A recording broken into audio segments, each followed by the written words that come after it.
മൾട്ടിവേഴ്സിന്റെ പുതിയൊരു വീഡിയോയിലേക്ക് എല്ലാവർക്കും സ്വാഗതം.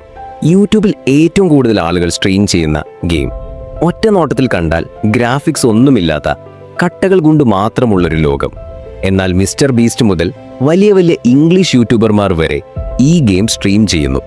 വരുന്ന വ്യൂസ് ആണെങ്കിൽ ലക്ഷക്കണക്കിനും. അപ്പോൾ എന്താണ് ആ കട്ടകൾക്കുള്ളിൽ ഒളിഞ്ഞു നിൽക്കുന്ന രഹസ്യം? കളിക്കാൻ ആരെയും പഠിപ്പിക്കില്ല, പ്രത്യേകിച്ചൊരു ലക്ഷ്യവുമില്ല. എന്നാൽ കളിക്കാൻ തുടങ്ങിയാൽ വളരെ എളുപ്പവും ഇൻഫൈനൈറ്റായി കിടക്കുന്ന ലോകവും. അതെ, നമ്മൾ ഇന്ന് സംസാരിക്കുന്നത് മൈൻക്രാഫ്റ്റ് എന്ന ഗെയിമിനെ കുറിച്ചാണ്. മൈൻക്രാഫ്റ്റിന്റെ തുടക്കം 2009 സ്വീഡനിലെ ഒരു സാധാരണ പ്രോഗ്രാമറായിരുന്ന മാർക്കസ് പേഴ്സൺ അഥവാ നോച്ചാണ് മൈൻക്രാഫ്റ്റിന്റെ സൃഷ്ടി. ബാല്യകാലം മുതൽ ഗെയിംസിനോടും പ്രോഗ്രാമിങ്ങിനോടും നോച്ചിന് വലിയ താല്പര്യമായിരുന്നു. നമ്മൾ എല്ലാവരും കളിച്ചിട്ടുള്ള കാൻഡി ക്രഷ് പോലെയുള്ള ഗെയിമുകൾ നിർമ്മിച്ച കിങ് പോലെയുള്ള കമ്പനികളിലും നോച്ച് ജോലി ചെയ്തിട്ടുണ്ട്. അതായത് നമ്മെ എങ്ങനെ ഗെയിം വഴി അടിമകളാക്കാമെന്ന് അറിയാവുന്ന കമ്പനികളിൽ ജോലി ചെയ്തൊരു വ്യക്തി. എന്നാൽ ഈ കോർപ്പറേറ്റ് കമ്പനികളിലൊന്നും നോച്ചിന് താല്പര്യമുണ്ടായിരുന്നില്ല.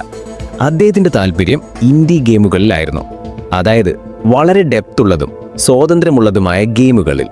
അത് മുൻകൂട്ടി എഴുതി വെച്ച ഒരു കഥയല്ല, മറിച്ച് സിമ്പിളായിട്ടുള്ള കുറേ നിയമങ്ങൾ കൂടിച്ചേരുമ്പോൾ അപ്രതീക്ഷിതമായി ഉണ്ടാവുന്ന രസവും അനുഭവങ്ങളും ആണ് ഗെയിം ആകേണ്ടത് എന്ന ചിന്തയായിരുന്നു അദ്ദേഹത്തിന്റെ. ഒരു ദിവസം നോച്ച് തന്റെ ഫ്രീ ടൈമിൽ ഇൻഫിനിമൈനർ എന്ന ഗെയിം കളിച്ചുകൊണ്ടിരിക്കുകയായിരുന്നു. ബ്ലോക്കുകൾ ഉണ്ടാക്കുക, പൊളിക്കുക എന്നായിരുന്നു ആ ഗെയിമിന്റെ പ്രമേയം. അതിൽ ഇൻസ്പയർഡായ നോച്ച് ബ്ലോക്കുകൾ മാത്രം ഉപയോഗിച്ച് ഒരു ചെറിയ വെർച്വൽ ലോകം നിർമ്മിക്കാൻ ശ്രമിച്ചു. ഡ്വാർഫ് ഫോർട്രസ് പോലെയുള്ള എക്സ്പ്ലോറേഷൻ, സർവൈവൽ എലിമെന്റ്സ് ഉള്ള ഗെയിമുകളിൽ നിന്ന് അദ്ദേഹത്തിന് കൂടുതൽ ഐഡിയകൾ കിട്ടിത്തുടങ്ങി. ഇവയെല്ലാം കമ്പൈൻ ചെയ്ത് നോച്ച് തൻ്റെതായ ഒരു വേർഷൻ തയ്യാറാക്കാൻ തുടങ്ങി. അതിന് അദ്ദേഹം ഒരു പേരുമിട്ടു, ദ കേവ് ഗെയിം. ഒരു ഓർഡറുമൊന്നുമില്ലാതെ കുറെ കല്ലും പുല്ലുകളും. ആ സമയത്ത് ഗ്രാഫിക്സ് ഒന്നും സ്പെഷ്യൽ ആയിരുന്നില്ല, എല്ലാം ക്യൂ ബ്ലോക്സ് മാത്രം. പക്ഷെ വേർഡ് പ്രൊസീജിയറിൽ ജനറേറ്റ് ചെയ്യുന്നതും ഓരോ കളിക്കാരനും വേറിട്ടൊരു ലോകം കിട്ടുന്നതുമാണ് ആളുകളെ ആവേശഭരിതരാക്കിയത്. മൈൻക്രാഫ്റ്റിന്റെ ആദ്യ സപ്പോർട്ടേഴ്സ് ഇൻഡി ഗെയിമിംഗ് ഫോറംസിലൂടെയാണ് വന്നത്. നോച്ച് ഫോറംസിൽ ഫീഡ്ബാക്ക് ചോദിച്ചു, ആളുകൾക്ക് ഇഷ്ടമായ ഫീച്ചേഴ്സ് ആഡ് ചെയ്തു. പ്ലേയേഴ്സിന്റെ സജഷൻസ് കേട്ട് ഗെയിം മാറ്റിമറിച്ചതുകൊണ്ടാണ് മൈൻക്രാഫ്റ്റ് സ്ലോ ആയി വളർന്നത്. പക്ഷേ ആളുകളെ പിടിച്ചിരുത്താനുള്ള ഒരു സ്പാർക്ക് അതിലുണ്ടായിരുന്നു.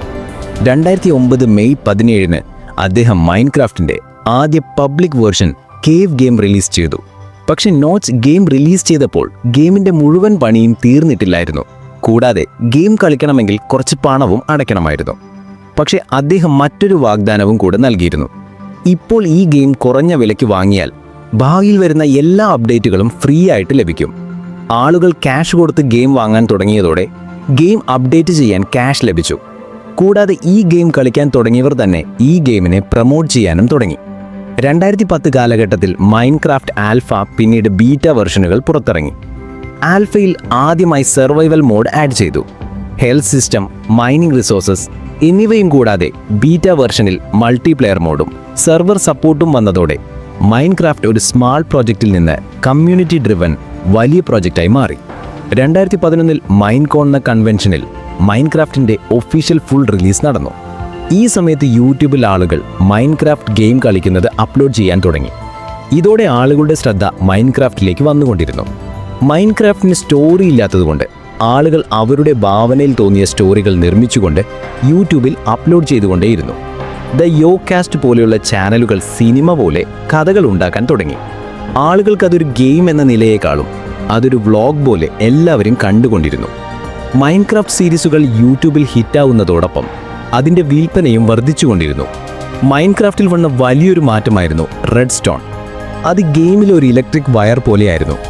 അതോടെ കളിക്കാർക്ക് ഓട്ടോമാറ്റിക് ഡോറുകളും ഗെയിമിൻ്റെ ഉള്ളിൽ പ്രവർത്തിക്കുന്ന കാൽക്കുലേറ്ററുകളും കമ്പ്യൂട്ടറുകളും ഉണ്ടാക്കുവാൻ തുടങ്ങി. അതോടെ മൈൻക്രാഫ്റ്റ് വെറും ക്രാഫ്റ്റ് ഗെയിം അല്ലാതെയായി. ജോലികൾ വർദ്ധിച്ചു. ഈ ഫെയിമും കോടികളുടെ ആരാധകരുടെ സമ്മർദ്ദവും നോച്ചിന് താല്പര്യമുണ്ടായിരുന്നില്ല.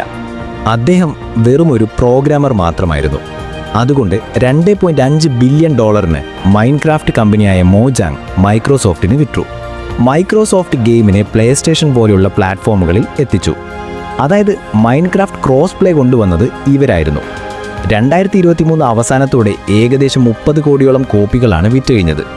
ലോകത്തിൽ ഏറ്റവും കൂടുതൽ വിറ്റുപോയ ഗെയിം മൈൻക്രാഫ്റ്റ് തന്നെയാണ്. ഓരോ മാസവും 14 കോടി ജനങ്ങൾ ഇത് കളിച്ചുകൊണ്ടിരിക്കുന്നു. ഒരാൾ തുടങ്ങി ഒരു സമൂഹം അതിനെ വളർത്തുകയും ഒരു കോർപ്പറേഷൻ അതിനെ സംരക്ഷിക്കുകയും നമ്മുടെ എല്ലാവരുടെയും ഉള്ളിലുള്ള കലാവിരുതുകളെല്ലാം മൈൻക്രാഫ്റ്റ് സാധിച്ചു തന്നു. അതുകൊണ്ടാണ് മൈൻക്രാഫ്റ്റ് വെറും ഒരു ഗെയിം അല്ലാത്തതും നമ്മുടെ എല്ലാം സംസ്കാരത്തിന്റെ ഭാഗമായതും. വീഡിയോ ഇഷ്ടമായെന്ന് പ്രതീക്ഷിക്കുന്നു. ഇതുപോലുള്ള വീഡിയോകൾക്ക് സപ്പോർട്ട് ചെയ്ത് കൂടെ കൊടുക്കുക.